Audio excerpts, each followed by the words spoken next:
And we now join Assemblyman Phil Palmesano. Assemblyman, thank you for calling in. Hi, Brian. Good to be with you again.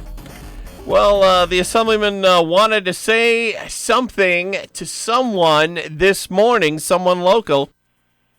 Yeah, thanks, Brian. I just wanted to give a shout-out to my mom, Joanne Palmesano. Today she's celebrating her 80th birthday, so I hope she's listening. But if you know my mom, give her a call and just wish her a happy birthday. She's done a lot for us and our family during some difficult times, but just want to say happy birthday to my mother.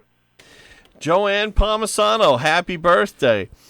And Assemblyman Palmesano, Phase 1, what are you hearing about how the reopening has gone so far in Steuben County? Well, the first thing, I'm glad we're starting to reopen. This has been long overdue. The fact of the matter is, and that was something I'd called for, our colleagues in the region have called for, Congressman Reed, Senator O'Mara, Joe Giglio, March Burns, especially back in April when the governor extended the pause and closure till May 15th. We all were saying, listen, there needs to be regional openings. We shouldn't be contingent and tied to what's going on in New York City when our upstate rural counties have a lower infection rate up here compared to those downstate metropolitan area. Listen, the southern tier and the Finger Lakes is not New York City. We need a little bit. We need that ability to open up. So I'm glad we're starting to open up. I know right now I think it's the construction, manufacturing. There's curbside retail, which has its own questions. I want to give a special thanks to our county officials across the region who are working as part of the Regional Control Board by putting the data and getting all the information collected and put into the system, which was able to help ensure that our region can be opened up. But this is just dragged on for far too long. I really wish we weren't doing it. I wish we were putting more, just to put the protocols in place, let the businesses operate. I think there's a recognition that the social distancing and some of these protocols need to be implemented. It's not going to be the way it was before. I think people realize that, but we have to give them the ability to do these things. I mean, because I guess an example, when you think about it, you can go into Walmart or Wegmans. You have a lot of people in there. You can go into a Walmart and you can buy flowers, sneakers, and clothing. But you can't go to your local small business florist. You can't go to your local shoe store or a local clothing store. And so I just think there's a lot of concerns about this. But I'm just glad we're opened up and getting people back to work. And again, I want to say thank you to the counties in our county, Steuben, and counties in the region have been working so hard to monitor and track and put in place protocols. And again, working with the state on making sure we get the proper data and provide that so we can be open and hopefully remain open, because while I understand we're dealing with a public health crisis, we're also dealing with an economic crisis and a financial hardship that this has created for families or small businesses, our farmers, and businesses and people all across this region. And this was a struggle for them before this crisis happened, Brian. And so we need to make sure we're paying attention to them and addressing this and get our economy back open up again and getting people back to work, while still following the proper social distancing and other protocols that have been recommended to keep people safe. And I think that's something that can be done. I think the businesses are ready to do that. They're ready to get back open up, and we need to do that because our economy has taken a tremendous hit. Now, on this topic of reopening, Governor Andrew Cuomo was put under a lot of pressure on the Allegheny County situation, with Allegheny County having not a lot of COVID cases. And Allegheny County was lumped in with the Western New York region. The governor wouldn't change the fact that Allegheny County was put in there with Erie County and the rest of Western New York, but the governor did do phase 1 of the reopening of Western New York more quickly than was anticipated. What do you make of that?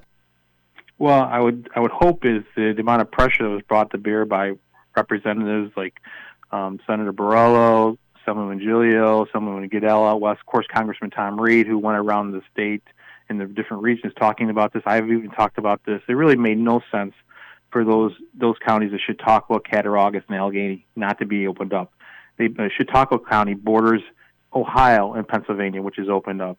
Cattaraugus County borders Ohio, Pennsylvania, and Allegheny County borders Steuben County, which is open in Pennsylvania. It makes no sense. And I think the argument that they kept saying that people can come from Erie County into these other counties, that really doesn't hold any valid opinion with me, because they can easily just go over to Orleans and Wyoming County, which is opened up. So those are southern tier counties. I think between the three counties altogether, I think they had about 150 cases, and some of those were closed. So it really made no sense. And I understand he's trying to get open by regions. I mean, that's what we were talking about, but he's using a regional economic development council zone, and it shouldn't be guided by that. It should be guided, and they should allow subset regions. So I'm glad they're opening up. They should be opening up. People there are ready to get back to work. There's no nearly the amount of infection rates in cases in those areas. They should be able to open up and follow the protocols that are in place. So I think it's a concerted effort by Congressman Reed, Senator Borrello, Assemblyman Giglio, Assemblyman Andy Goodell, and of course Marge Burns, myself, and Tom O'Meara. We've all been talking about this, and I'm glad they're opened up. Allegheny County should have been opened up from the get-go with us, but at least they're open now, and hopefully we can continue to go in that direction. I just think, Brian, also, some of these numbers and statistics that are just being taken out of Erie County, that's where all the numbers are, and that's why they were being held back. And I think you also have to look at the nursing home situation a little differently, too, with this whole situation when you look at the numbers, because it really impacts that as well, whereas someone in a nursing home who might have be COVID positive, they're not out in the community and about, going into the Walmarts, going into the Wegmans, going into all the stores. So I think you have to really kind of look at that and monitor the metrics. Now, I don't know exactly what the governor did to modify the metrics, but I'm just glad that Allegheny County and those other southern tier counties are open up, and let's hope things keep going in the right direction. We are on the right side of this curve. Let's hope it continues in the right direction so we can get our businesses fully open and people back to work, so we can start turning this economy around, because we're in a very bad place right now, and it's going to take a long time to recover if we're not giving our small businesses the opportunity to be open and make money and get sales tax money and other money back into our economy, because we're in bad shape. The unemployment problem, what's that like at your office these days in terms of the number of calls coming in from people who filed for unemployment but haven't gotten their checks on time? How's that going? This is a nightmare. This is something that the governor needs to take more responsibility, him and the Department of Labor. I get so angry, Brian, when I see the governor and Melissa DeRosa, his deputy secretary or chief secretary, chief of staff, get on air saying we've addressed all the backlog of cases that are out there. It's just other outside issues that we're trying to deal with. That is just outright incorrect and false and misleading. The fact of the matter is the backlog cases are not addressed. I have a number of them in my office that my staff continues to field and follow up with and submit. Some of these individuals have been waiting for nearly 10, 11, and 12 weeks. That is completely unacceptable. It is just wrong. And I have people talking to my office and staff that are trying to have to decide on, they aren't going to eat so they can make sure their children eat. They have no money for food. They have no money for gas, and in getting to some place, and how are they going to get there? And they're waiting for their check. I've had one individual, I remember talking to my staff, where they were trying to decide, well, do I take my diabetic medicine, my cholesterol medicine, or my blood pressure medicine? I think they decided to choose to take their diabetic medicine because they could hold out on the others for a few days.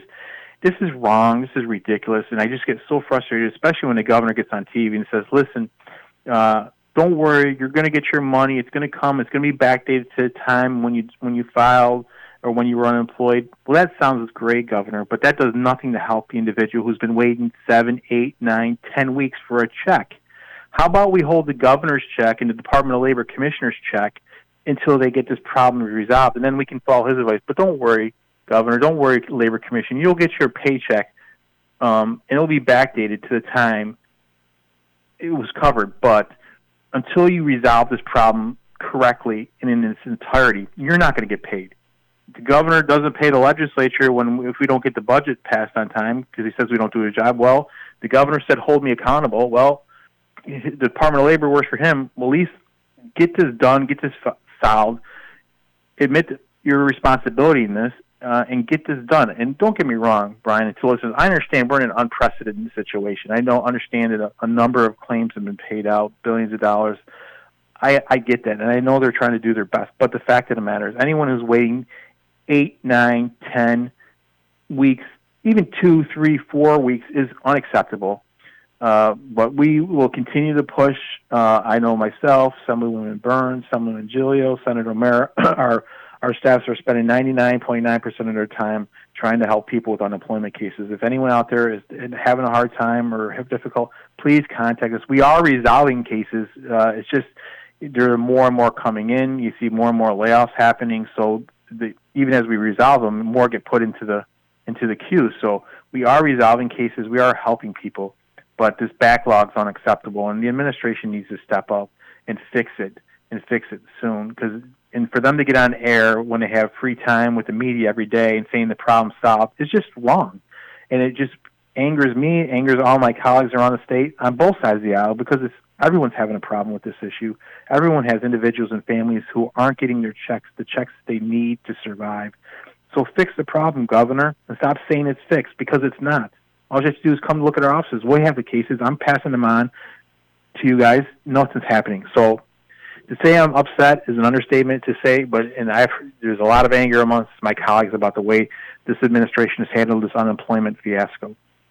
We're going to take a quick break. Check the forecast with Rob. We'll be right back with Assemblyman Phil Palmesano. Stay with us. The Maple City Dodge Sales Department is open. Your favorite guys, Gary, Larry, Aaron, Doug, and John, are back and available by appointment. Simply call Maple City Dodge and tell them you're ready for a great deal. The incentives are huge, and the sales team is highly motivated. The service, collision, and detail departments are also open. They'll pick up, service, and return your vehicle when the work is done. Call Maple City Dodge in Hornell. They're ready to get you back on the road with the real deal every time. Checking in now with meteorologist Rob Carroll, who's saying it's going to be a nice day today. It's days like today. It is absolutely spectacular out there this morning, and it is just going to get better as the day goes on.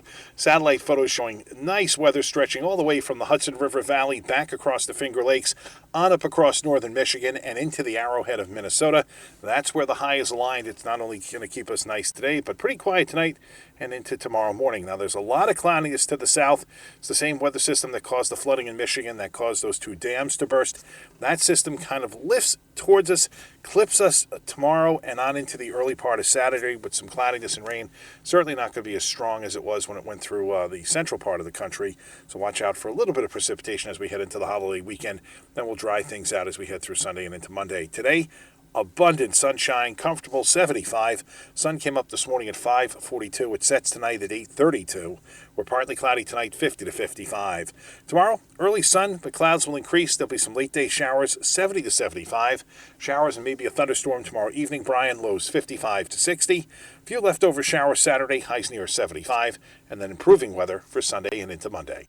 We're back with Assemblyman Phil Palmesano. Assemblyman, the governor said church services can start up today with a limit of 10 people now, and social distancing has to be practiced. Want to get your thoughts on that, and also when is a full church? When is a church service allowed to have a full church service in terms of the pews? What would that be? Phase 4, and when is Phase 4? Yeah, Brian. The governor announced yesterday that he could have religious services of 10 people. Quite frankly, I think this is a little bit ridiculous. A number of my colleagues sent a letter to the governor. I support this concept that we should let our churches open up. Our faith is a very important part of our society, a very important part of our lives, and given what's going on in our world, people should be allowed to go to church and worship. First of all, it's a part of our Constitution, our First Amendment, the freedom of religion. I understand about trying to put in social distancing. And our churches are saying that they will work to accommodate with more services, social distancing. I think everyone wants to work together, but continuing to limit the ability of people to go to church has been really difficult for people. I've gotten phone calls. I've talked to family members. I know my mom. A number of people all want to get back to church and be able to go to church and pray and worship together. And you can do this in a way that still is safe like I said, I know the churches, the Catholic Conference and the Catholic Church and other faiths are asking and saying they will put in policies to try to ease that in, and even try to encourage people who are more vulnerable not to come. So there's things that can be done. And I just think I've heard about parking lot services and things of that nature. And unfortunately, I think right now we're looking, because there's a whole issue about gathering, and that's where this issue comes into place about being able to gather and not having a bunch of people gathering. And there's still no direction and guidance on that. So I think that's why there's a lot of talk about that being in phase 4, and basically these phases are basically 2 week. You're looking at about a 2 week interval. Could be less or more depending on how the numbers go as far as the infections, if there's a spike or not. But hopefully, I know from talking to our county manager, our numbers are going in the right direction. We're doing okay. But you have to be leery and watch that. But I just think we should be allowing people to go to church. We can put in place, again, practices of distancing. We can put in place, the churches have said they would have more services, I've heard, where can spread out the number of people coming. That's something I think everyone would be willing to participate in one way or another, just to be able to get back to church, to practice their faith, to be able to pray, to be able to go into church and say, thank you, God, for blessing over me and my family. I don't think that's a lot to ask. And quite frankly, it's part of our Constitution. And these executive orders that the governor has been putting in place, the statute is very clear when it comes to these executive orders. They must be subject to the state constitution and the federal constitution and federal statutes and regulations. And the federal constitution, the First Amendment is freedom of religion. So on a number of these amendments, on a number of issues with the Constitution, he's driven a truck right through them with his directives. And it was not intended to be an all-encompassing, permanent thing. And he has the power to suspend laws, not rewrite laws and create new laws, but he's doing that with his orders, and that's why you see more and more calls on time to take back power from the governor and have more balance with our process and include the legislature in these decisions. We understand it when it's broke out and the pandemic started, you need to be able to make decisions, but these decisions still had to adhere to, again, the Constitution and to our regulations and our statutes. And he has, again, just driven a tractor trailer through the Constitution, through these rules and regulations. That's why I think it's time that there is a balance, especially as we're reopening. We need it, and we have a lot of decisions that need to be made that we should be doing together, and it shouldn't just be the governor doing it on his own. That's not how it was intended. That's not how it should be, and we need to restore some balance. It's long overdue, and now's the time to do it. On the nursing home situation, Assemblyman Palmesano, I think my view on this is not aligned with either of the political parties. You hear a lot of conservative talk shows blaming Governor Andrew Cuomo for the nursing home failure. You hear the governor pointing the finger at the Trump administration. I don't know. Of course, we're having you on to get your view. I'm looking at this and I'm thinking, okay, nobody ever talks about State Health Commissioner Howard Zucker making any decisions, or Anthony Fauci out of Washington and the CDC heads, because Trump and Cuomo are not doctors. I don't know. That's what I think. What do you think? Well, listen, I think, first of all, the governor is the last one who should be pointing fingers and blame at anyone else for the nursing home crisis in New York State. Because it's been executive orders and decisions and mandates that have come from the Department of Health have certainly played a role in this healthcare crisis. The one thing I do know, Brian, is that there are a lot of questions that need to be answered, especially for those family members out there who lost loved ones in the nursing homes. Two important questions are how and why. How and why more New Yorkers in nursing homes died, I think around 5,500, than the total number of deaths in the state of California with a population of 40 million people. The one thing I also know, Brian, is we need to have a thorough, independent investigation. I believe the federal government should there should be a federal investigation. I think there should be a legislative investigation. I don't trust the Attorney General to do an investigation because she was handpicked by the governor. But we need investigations. And why do we need an investigation? It's not so much to point blame. It's not really about pointing blame. But we need to find out the mistakes that were made so we can provide answers to family members who lost loved ones and ensure another tragedy like this never, ever happens again. Down to the last couple of minutes with Assemblyman Phil Palmesano. Assemblyman, Memorial Day weekend is coming up. Yes, it is, and I think it's an important time for us to, especially with everything going on, to take a few minutes to take a breath and to reflect on the brave men and women who have laid down their lives over the decades and years to keep us safe and free. And this time is very important, and I think, and I read that a part of the where you could have a Memorial Day service with like 10 people again.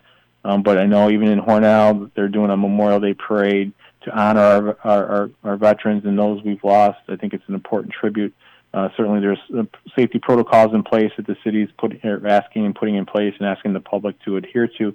But the bottom line is, because I think it has to be a drive-by parade in the cars, but the bottom line is it's really important for all of us to take a minute to reflect and be thankful for our veterans who have paid the ultimate sacrifice to keep us free, and for all of our men and women who are currently serving in the military, because we should always, when you get a chance, when we get out there and we can see people, make sure, not just on Memorial Day or Veterans Day, that we go around and say thank you to our veterans for your service, because they never have and they never will hesitate to lay down their lives to protect you, us, our families, and our freedom that we hold so dear. So to all our veterans and military members out there, thank you for your service and dedication to our country. Thank you for keeping us safe. And for the family members who lost loved ones, thank you for your sacrifice. And please, thoughts and prayers continue to be with you, because the words we say cannot do justice to the service and sacrifice that your loved one provided for all of us. Well, with that, we have to go. Very nice assembly of you to say that. Assemblyman Phil Palmesano, thank you for joining us. Thank you, Brian.